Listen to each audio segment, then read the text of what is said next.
Variation ಆಗುವಂಥದ್ದು.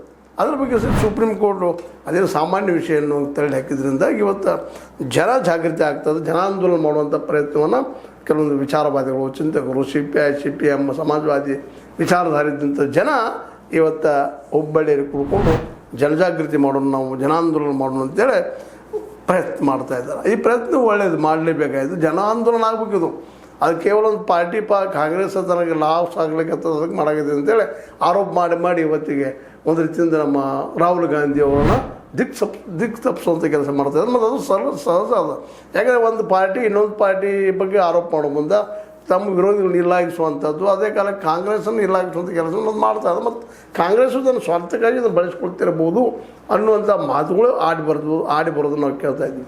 ಅಂದರೆ ಇದರ ಅರ್ಥ ಒಂದು ಮಾತನ್ನು ನಾವು ಹೇಳಬೇಕಾಗಿದೆ, ಈ SIR ಸಪೋರ್ಟ್ ಮಾಡುವಂಥವ್ರು BJPಗವರು ಅಥವಾ ರೈಟ್ ವಿಂಗ್ದವರು ಅನ್ನೋದು ಈ ಒಂದು ಸಾಮಾನ್ಯವಾಗಿ ಅನಿಸಿಕೆ ಎಲ್ಲರದ್ದು.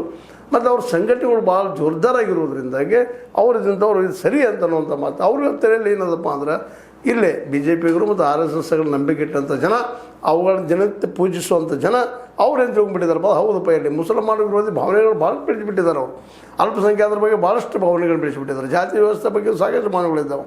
ಹೀಗಾಗಿ ಆ ಜನ ಇದ್ದಂಥವರು ಹೌದಪ್ಪ, ಇವರೆಲ್ಲರೂ ಒಳ ನುಸುಳ್ಕೋರು, ಹಿಂದಿನ ನಾಳೆ ನಮ್ಮ ದೇಶದಲ್ಲಿ ನಮ್ಮನ್ನ ಅಲ್ಪಸಂಖ್ಯಾತರನ್ನಾಗಿ ಮಾಡ್ತಾರೆ ಅನ್ನುವಂಥ ಒಂದು ವಿಚಾರವನ್ನು ವ್ಯವಸ್ಥಿತವಾಗಿ ಹಂಬಿಸ್ತಾ ಇದ್ದಾರೆ. ಅದನ್ನು ಇವತ್ತು ಅದು ತಪ್ಪು ಅನ್ನುವಂಥ ವಿಷಯವನ್ನು ಇವತ್ತಿನ ಈ ಜನಾಂದೋಲನ ಮಾಡುವಂಥ ಜನ ಮಾಡಬೇಕಾಗ್ಯದ.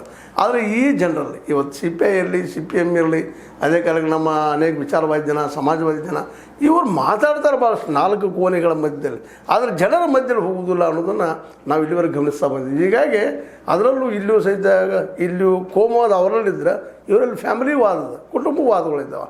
ತಮ್ಮವ್ರ ಮುಂದೆ ಹೋಗಬೇಕು, ತಾವು ಮುಂದೆ ಬೆಳಿಬೇಕು, ಉಳಿದವ್ರು ಹಾಳಾಗಿ ಹೋಗುತ್ತೆ ಅನ್ನುವಂಥ ಮನಸ್ಥಿತಿ ಇವರಲ್ಲೂ ಅದು ಇಲ್ಲಂತಲ್ಲ. ಯಾಕಂದ್ರೆ ಇವತ್ತು ನಾವು ನೋಡ್ತಾ ಇದ್ದೀವಿ, ಮುಲಾಯಂ ಶಂಕರ್ ಯಾದವ್ ಮಗ, ನಮ್ಮ ಅಖಿಲೇಶ್ ಯಾದವ, ಅದೇ ಕಾಲಕ್ಕೆ ಅಲ್ಲಿ ಲಾಲೂ ಪ್ರಸಾದ್ ಯಾದವ್ರ ಮಗ, ನಮ್ಮ ಯಾರು ತೇಜಸ್ವಿ ಯಾದವ, ಮತ್ತು ನಿತೀಶ್ ಕುಮಾರ್ ಮಹಾನ್ ಸಮಾಜವಾದಿ ಅಂತ ಹೇಳ್ಕೊಡ್ತಾಯಿದ್ರು.